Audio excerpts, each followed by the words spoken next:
to welcome you this morning. And it is evident from your presence that the annual product launch is not only a key event for the fund, but for its members as well.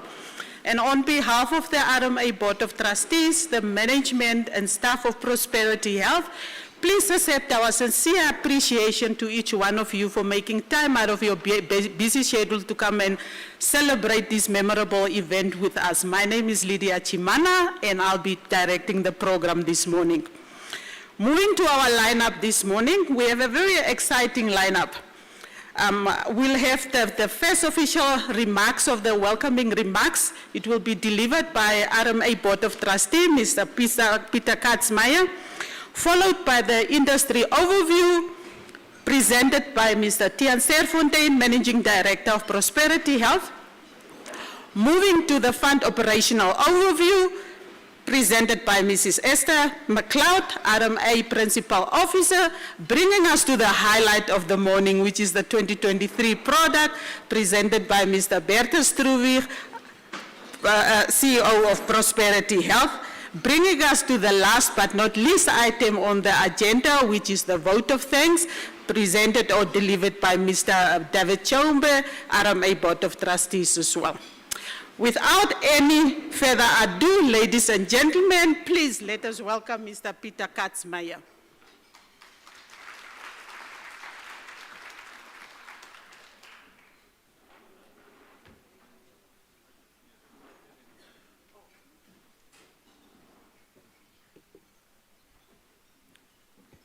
Thank you, Director of Ceremonies. Esteemed RMA members present or also tuned in, the Chairman of the Board of Trustees, my fellow RMA trustees, representatives of NAMFISA and NAMAF, the RMA Principal Officer, the Prosperity Group CEO, the Prosperity Health Managing Director, all distinguished invited and all stakeholders, guests, present or online, ladies and gentlemen. Now we have, I hope, all protocol observed. Thank you, Madam Director of Ceremonies, for the opportunity. First of all, I want to wish you all a very special good morning, and thank you for attending this very important occasion this morning.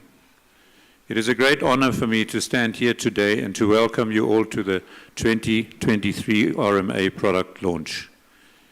As we continue to navigate through the post-COVID world, I'm delighted to share that there is light at the end of the tunnel. Over the past year, RMA has extensively worked on designing high-quality, comprehensive products for the 2023 benefit year. Products that continue to add value to the health of all our members and Namibians at large. As a member-centric fund, the RMA is well positioned and continues to deepen its relationships with its members and other stakeholders. At RMA, we are untiring in our commitment to our core value, your health comes first. We remain committed to ensure that feedback and input which we receive from our members and stakeholders is dealt with effectively and implemented through excellent service delivery. RMA believes in being an accessible and approachable medical aid fund, striving to continue to be the first choice for every Namibian when it comes to healthcare. I would also like to thank the Board of Trustees, the Principal Officer, as well as the Prosperity team for working together as a powerful team to design and implement products that are innovative and are well suited for our current and prospective members for the year 2023. In the same breath, I would also like to thank the management team of Prosperity Health for their continued commitment and the professional administration and administrative support. Ladies and gentlemen, in the spirit of your health comes first, I'm pleased to have the distinct honor and pleasure to once again welcome you to this RMA product launch today. Thank you very much.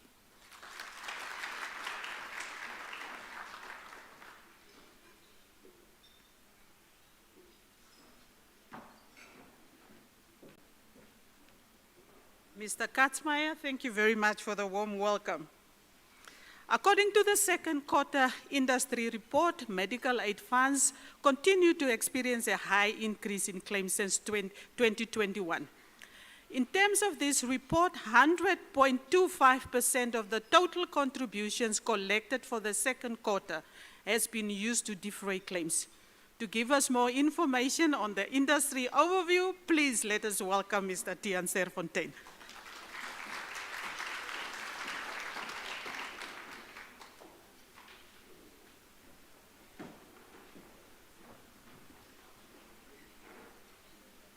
Good morning, ladies and gentlemen. It's my pleasure to share with you this morning the industry information. Unfortunately, I think this is the only nice picture that you'll be able to see from this point forward, because what I'm going to share with you today is unfortunately perhaps doesn't make for the best of reading what happened in the last 6 months within the medical aid fund industry as a whole. I'm going to start off by just sharing with you the membership growth, and this is for all open funds over the last 5 years. Even though, and it's done on a beneficiary level, in other words, that's a family plus the children and all of that, it does seem from 2017 that there's been slight growth, but you actually, on the scale of the graph, it shows us a bit larger the growth in terms of what was actually there. So if you start in 2017 and you do a percentage growth until 2022, you'll see it's only 4% growth that the market has experienced. And more concerning is over the last 2 years, from 2021 to 2022, there's only 0.4% that the market has grown. Okay, so what is that telling us?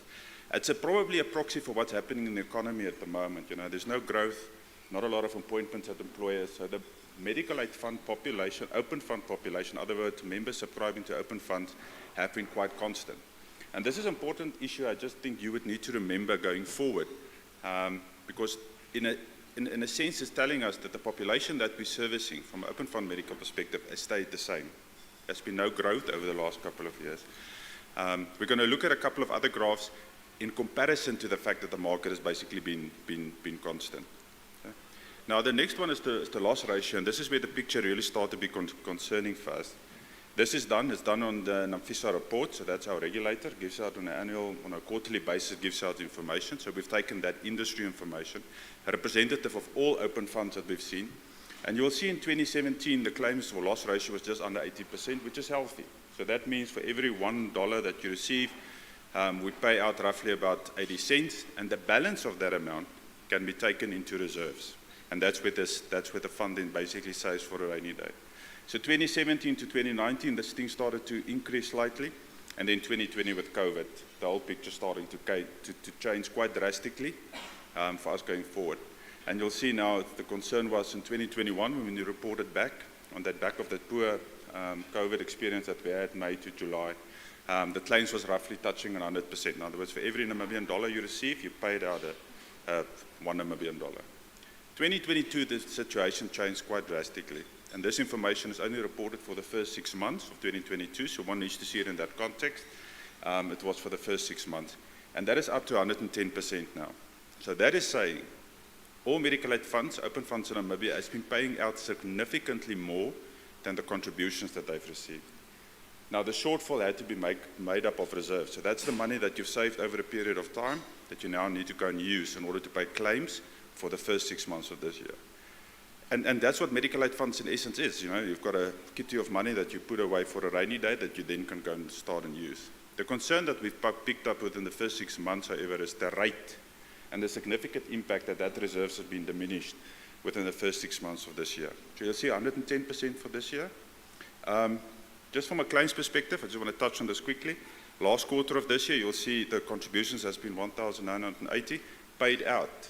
All open funds on average in Namibia, 1,985. So meaning that, again, paying out significantly more than what the medical aid funds have received. And this has been the impact. And this is really the story I want to leave you with today. So you can say in 2017, we're just under, roughly about, just under 30%. Funds have built reserves. In 2020, it touched on over 40%. Last year, 2021, COVID came and reduced to roughly about 39%. And then from 2021 to and this is again just the first 6 months of this year, funds lost 10% of their reserves in Namibia. So that's reserves you built up over 30 years for a rainy day. It's been taken away in 6 months' time.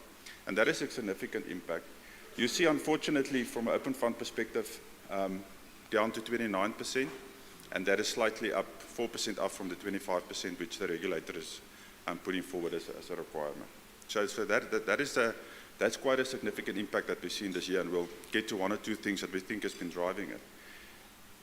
However, it's not only doom and gloom or bad news I'm sharing. The fact that funds were well reserved in 2020 and 2021, touching on 40%, and the Renaissance was the same, above 40% at that point in time, has actually put those funds in a position to survive what we've seen in this first 6 months. So that pays testimony to the Board of Trustees and the prudent financial management under the regulator in order to put, and the regulations that's there, in order to ensure that medical aid funds put significant or enough money away for when these type of situations happens. And this has happened. The 1 in a 100-year occurrence that the actuaries referred to, we've basically had that through COVID. And this is the impact that we've seen. But the funds are still well reserved and above the minimum requirements. Yeah.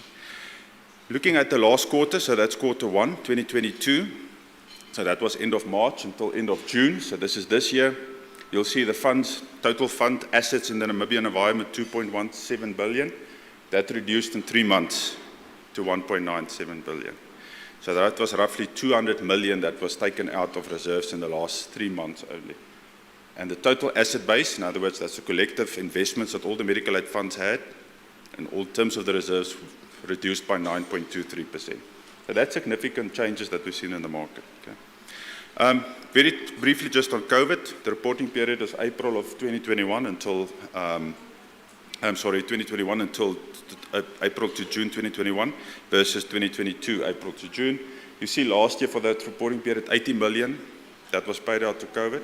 So if one starts to see things in context, you'll see that 200 million was lost by medical aid funds, of which 80 million was roughly due to COVID. For the last period, that's significantly less at 9 million, and we're also now starting and have been back to basically normal in the last 2 to 3 months. Okay.